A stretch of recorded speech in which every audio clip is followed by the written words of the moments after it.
All right, we are back with Amanda Jenkins. So a little bit about Amanda. She was a graduate of Beavercreek High School, class of 1997. She went on to earn her bachelor's from Wright State in Financial Services and then her MBA in Management.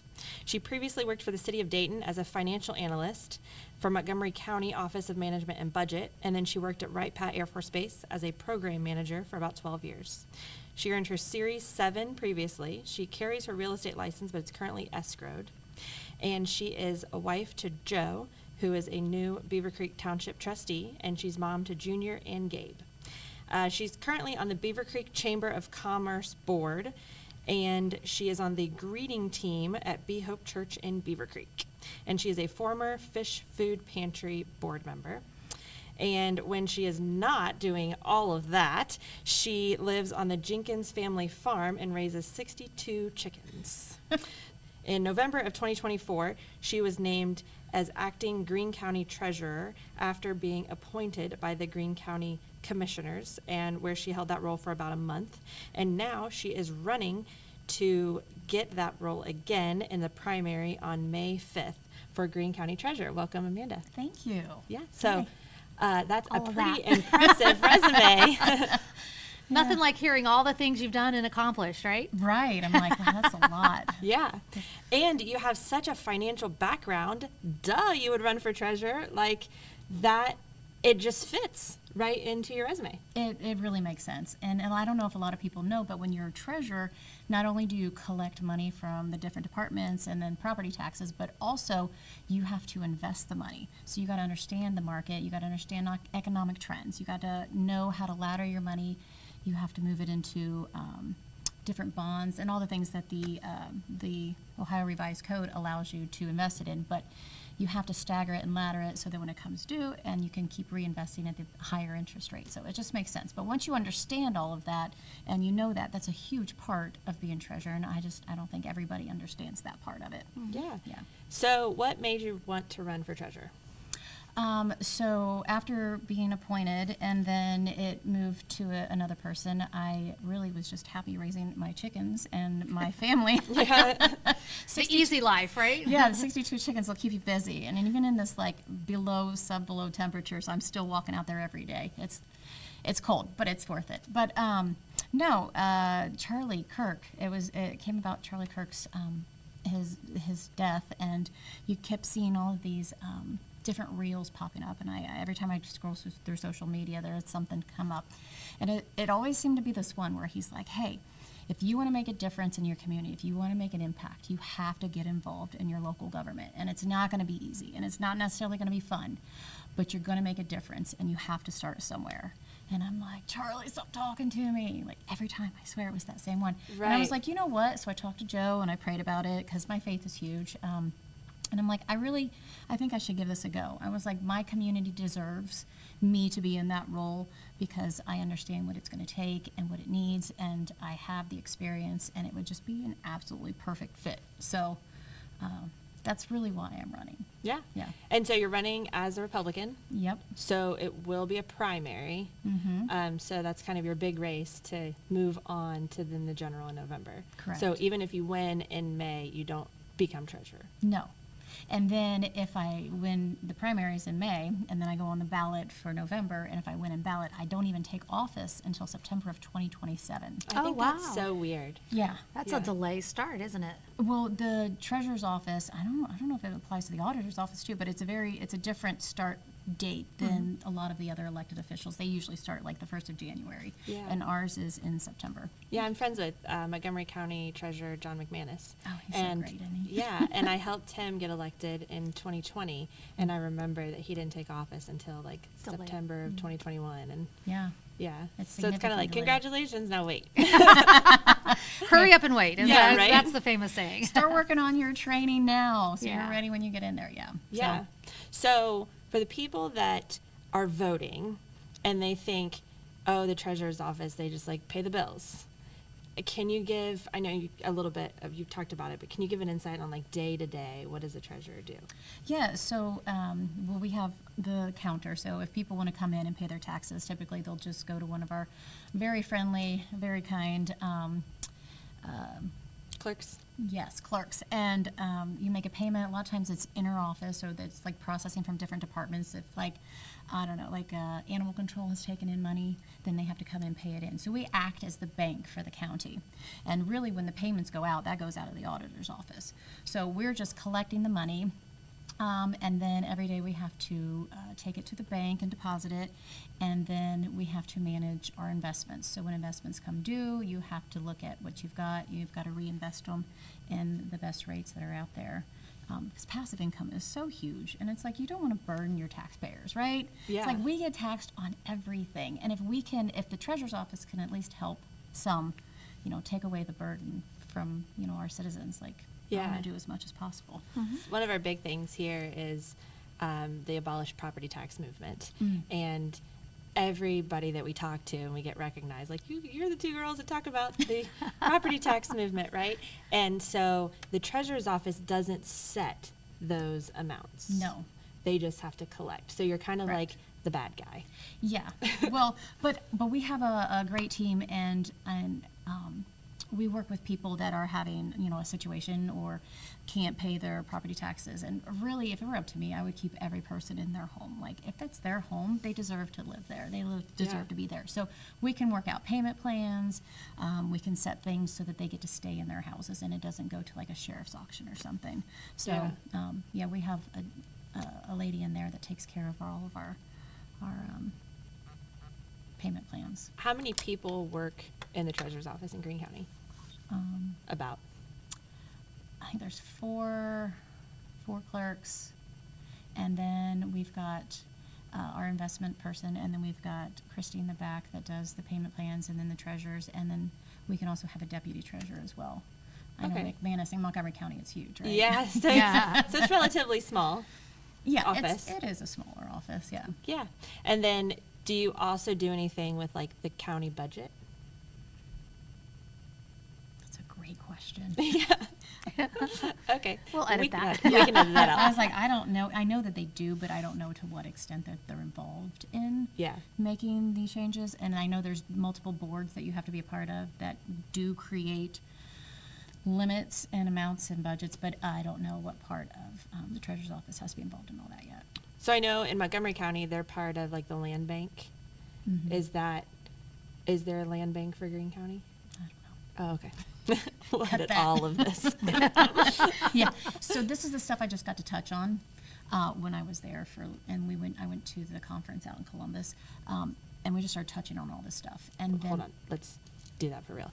So just being the treasurer for the month that you were, Yeah. I'm sure you were just kind of barely exposed to all of this stuff. Yeah, it was just, I went to the treasurers conference in Columbus, so I got to meet all of the other counties treasurers in the state of Ohio, and it was amazing, by the way, but we just started touching on all of the different aspects and all of the different things that the treasurer's office does.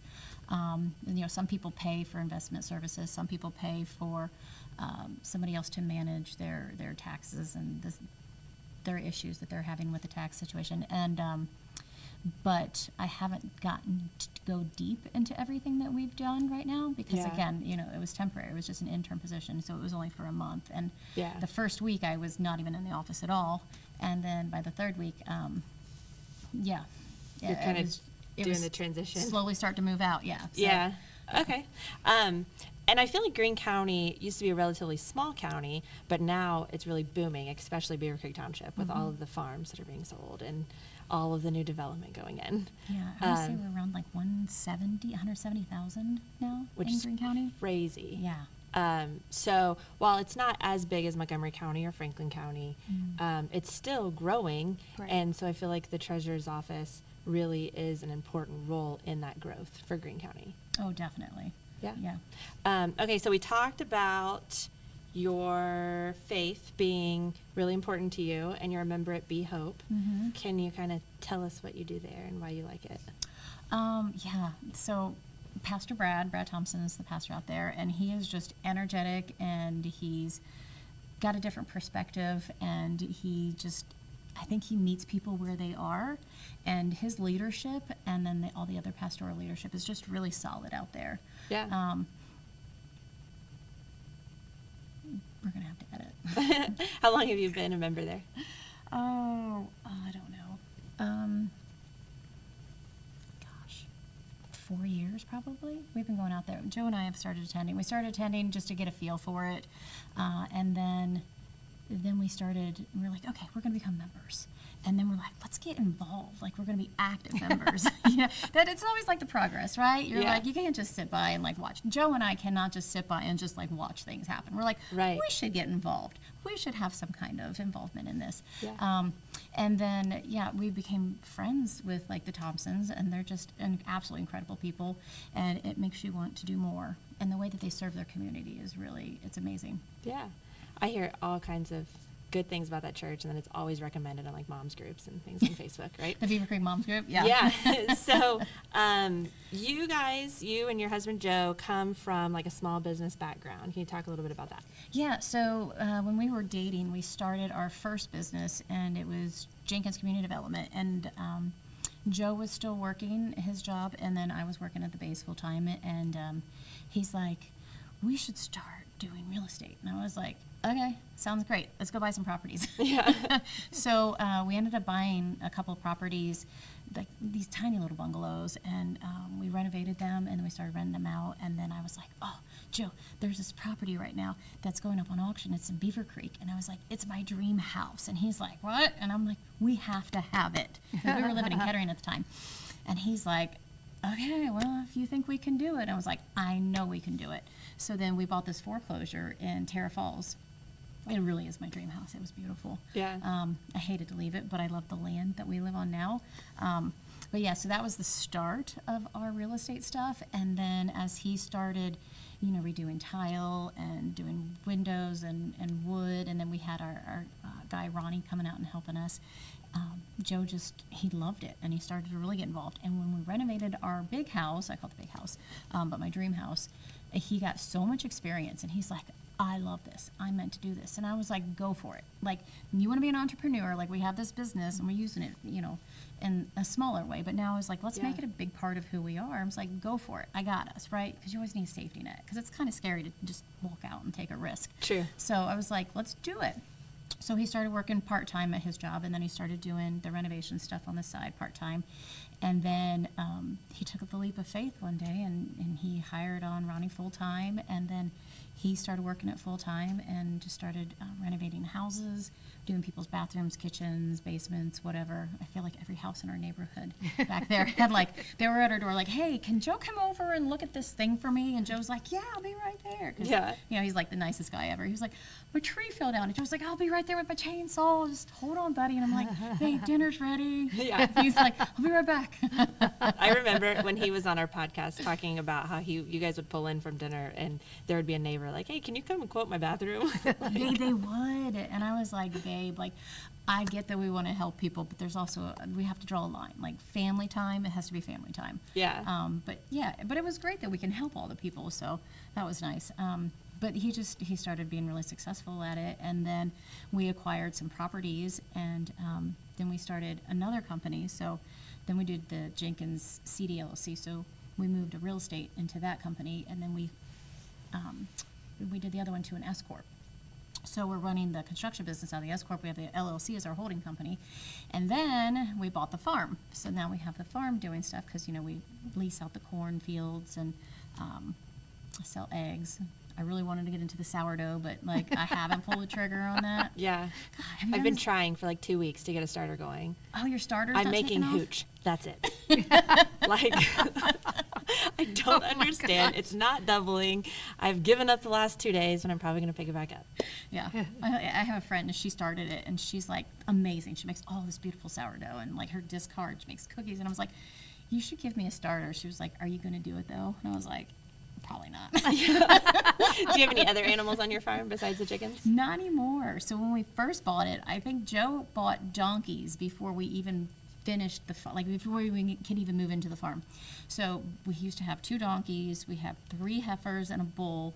We used to have at one time 9 goats. But when the goats were getting up to Circle K, right? Because they're not fenced in, or if they are fenced in, they're going to get out anyway. But we get a call, and the goats are up at Circle K ordering their own slushies. There's a problem. You're pretty well known over there, aren't you? Yeah. Well, and the cows were getting out my everywhere. gosh. And, Sheriff Fisher called Joe one day. He's like, hey, do you need me to tranquilize this cow? And Joe's like, no, I'll be right there. So he's like, babe, go get the corn. So I got the big bucket of corn, and we drive our gator out over to the neighbor's cornfield, and you shake the bucket, and here come all the heifers running at us and the bull, and we're like, you guys got to get home. So I'm like, Joe, here you go. And he has to shake it, and then he walks them all the way home. Oh my gosh. So the big animals are just too much. That would be such like a viral TikTok. Like, that needs to Just be a going- meme right away. Yeah. Shake it and watch them come. Bucket, yeah. Well, and there was a time he was trying to sight in his gun. He actually had a video of it because he was like recording himself. And the cow came up and just started licking his face. And I was like, we have a problem. So they were just too much. They kept getting out. They loved us. And you love the animals. And I'm like, I don't want to kill them. But then, you're going to have to eat them one day. But yes, they were too much. We didn't have the proper fencing and stuff for them. And so we ended up selling them. And then a lot of the goats I found, I didn't know they were so, like, farm animals are so fragile and delicate. But, like, during childbirth, I lost babies, I lost moms. Like, it was hard. It's traumatic. It is. Yeah. And every day Yeah. you cry because you're so attached to them. So we ended up having three goats left, and we ended up giving them to a friend of ours to keep at their farm. And they took them, and those three, I think, are still alive. Oh. Yeah. My friend has a farm out in New Lebanon, and she has goats, and I swear she loses one like every month. It's so hard. Yeah. Yeah, and I never knew that, because I grew up in the city. Yeah. Like, I think you said you went to Patterson. I'm like, I went to Belmont for a year. I went to McFarland, and Yeah. then Belmont, and then we moved to Beavercreek, so I transferred to Beavercreek my sophomore year of high school. But, yeah, it's like, I never knew anything about farm animals. So we only had dogs. Yeah. So, Well, 62 chickens, though, is no small task. no, 62 chickens, 2 dogs, and then I have 4 cats, and they have all been rescues. Oh, that's lovely. Yeah, it's a lot. And somebody else asked me, they're like, so you want to take another cat? I'm like, no, because my cats are spoiled. They're like indoor, outdoor cats. So I have to get all the wet food for them. Yeah. And then they still go out and hunt and bring all of the mice and the birds and the moles, all of the things. Yeah. And bring them in. And I'm like, ugh. Here we go. So after last fall, you guys are no stranger to campaigns. Oh, yeah. Because Joe ran for Beavercreek Township Trustee and ended up winning. What was your favorite part about campaigning as the candidate's wife? My favorite or my least favorite? Let's do both. It could be the same thing. My favorite is that we got to meet a lot of really amazing people. And it's so heartwarming to be, you're just so grateful for all of these different people that are interested and care, and you don't always see that because, you go through life day to day, and you're just like, oh, they're just people, hi. But, like, when you actually see people and they open up to you and they're warm, and it's just, and the amount of caring that you see, that's my favorite part. Yeah. My least favorite part is that there was always some event. Every day of the week, I swear there was an event we had to attend, and I'm like, Yeah. I just want to be home a little bit with my family, because, Junior's 8, and then Gabe's 21, and then Gabe has this amazing girlfriend, Libby, and she just turned 22 yesterday. It was so great. Happy late birthday. Family time is just, it's important, and I love it. And then his events, like, it was just one after another. Yeah. And now you're Sometimes. signed up to start your own. Yes. So I'm you're back in the mix. But I it am. says events is where you meet people, so it's kind of a catch-22. It is, but what I found is a lot of these events, especially like with Republican events, it's a lot of the same people. So you're talking to the exact same people every day. Yeah. What I would love and what I would like to be able to see is, like, how do you get out and talk to the people that you don't see every day? The people that maybe aren't as involved in the Republican Party and everything as, all of these people that are at every single event. Like, how do you get to the actual Republicans they have a voice, but they don't attend everything? You knock doors Yeah, that's true. instead of just dropping. Yeah. So your team of people is going to just drop where you're going to knock. Yeah, And hi, I'm Amanda. I'm running for treasurer. Right? yeah, true. Yeah. I've done a few Meet Ellie, campaigns. your campaign manager. I've done a few campaigns in my time. Thanks, Ellie. Yeah. Which is a good thing because I love walking. So, Yeah. Yeah. I think the last campaign I did, I was doing 25,000 steps a weekend wow, at the end of it. Yeah. that's good. I mean, it's a great weight loss thing. Yeah, it is. Yeah. All right. Is there anything else that the people should know about why they should choose you as treasurer? Oh, Or at least as a goodness. Republican candidate, because we are going into the primary. Well, I'm doing it because my heart's in the right place. I'm not doing it because I need a job or I want a job. I'm not doing it. The reasons I'm not doing it, I'm not doing it to fill a role. I'm not chasing ego, right? I am just chasing the idea that I can help people, that I can make our community better, that I can take any corruption. I'm not saying our office is corrupt, but any type of corruption that I see, I can address it because I am a truthful, honest, forward-thinking person. And my friends, they're like, if you want an honest opinion, don't ask Amanda. Like, Yeah. if you want somebody to tell you look nice, or you want an opinion, but maybe not the full opinion, don't ask me. Yeah. I think we just became best friends. Because it's like, I will tell you, I'm like, oh, that's nice, but like, I wouldn't wear it, but that's Yeah. your take. Like, I'm not going to insult you, but also I'm going to be direct to like how I feel, what I think, and when it comes to anything that I put my mind to, like, I'm going to give it my all, but I also am going to make sure that it's done correctly, it's done by the book, and there's nothing questionable about what's happening in my office. Yeah. Yeah, And I feel like with your background, it just fits. yeah. Like all of the financial stuff. I'm not a numbers person. Oh. So we took in one of my jobs previous, we did the color, the color test. Mhm. So it comes out like gold or red, and those are like your entrepreneur and your business owner and Mhm. your leaders in government. And like green is like the money people, and blue is like the artsy, touchy-feely people. And I was like dead split between red and gold, and green was like 0%. Absolutely not. Don't let me touch money. 1 + 1 does not equal 2, right? But I feel like with yours, your bachelor's in financial services, your MBA in management, all of the financial positions that you've held, it just fits. It does. It does. And I for the record, that test that you did, I scored 0 in blue. Like, I am not a touchy-feely. I don't have the, like, Yeah. I can do some art stuff, but like when it comes to, sometimes it's too direct. You know what I mean? It's like, yeah. But the finance background, yeah, and I love numbers. And it's so funny because when I was a little girl, my parents would fight. My mom and my stepdad, and they would fight, and I didn't understand why they would fight. And they would fight about bills, and I was trying to listen and trying to understand. And then I got in trouble for like going in and looking at their bills in their room. And from that moment as a child, I'm like, I'm going to understand money. It is important to me to understand money because I am not going to like live beyond my means. I don't want to fight with my spouse. Like, I want to understand it, and I want to control it and make it work for me, and I don't want it to control me. Yeah. So that moment, I don't know, I was probably like, 7, 8 years old or something maybe, and I was like, I just need to understand this. And then I just was always great at numbers anyway. And then as I got older, like, it wasn't even a question. Like, I never switched majors. Like, I went in for my bachelor's. Actually, I started at UD when I was a senior in high school. Oh. So they have like this post-secondary enrollment, and UD selects 50 students from the entire Dayton area. So I was one of the students selected. So I got to start attending UD, but nobody in my family had ever been to college. I didn't know about scholarships. I didn't know any of this stuff. So I missed all of the stuff, all the deadlines for UD. But I was like, I'm still going to start in the fall. So I applied at Wright State, and they had a financial services thing. And it's like it focused on finance and marketing. Instead of, if you're in finance, you focus more on finance and accounting. So, and I'm like, this is amazing. This is incredible. This is like a perfect fit for me. Yeah. And then as soon as I graduated, we had a CFP program, and I sat for the CFP exam, and then I did that actually before I even took the Series 7. And then I took the Series 7, and that was in July of 2001. Well, we all know what happens in September of 2001. Yeah. Yeah. So the market tanked. Our economy went upside down. Everything we knew as Americans was just Changed forever, yeah. Yeah, changed forever. Like, I mean, we couldn't even go to the airport anymore.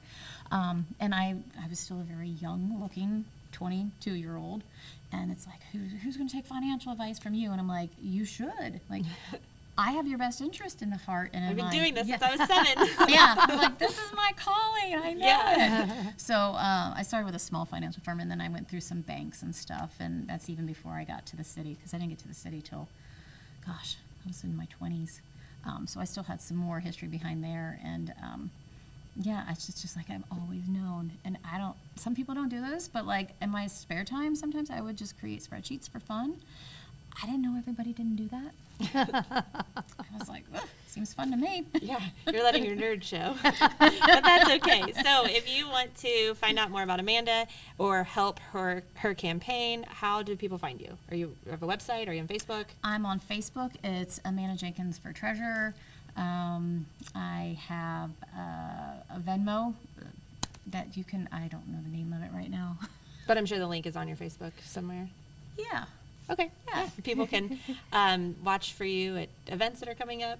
Yep, there's going to be there's the Republican speaker thing going on in Xenia gosh, I really should find that date out for you. Yeah, we'll put it on the screen. I'll find that date for you, and then I'll give that to you. But they're going to have where all the different candidates, a candidates forum. Okay. So we'll go speak at that, and I'm sure there's going to be more candidates forums coming later on when it gets closer to the election time. Yeah, and so the primary, again, is May 5th.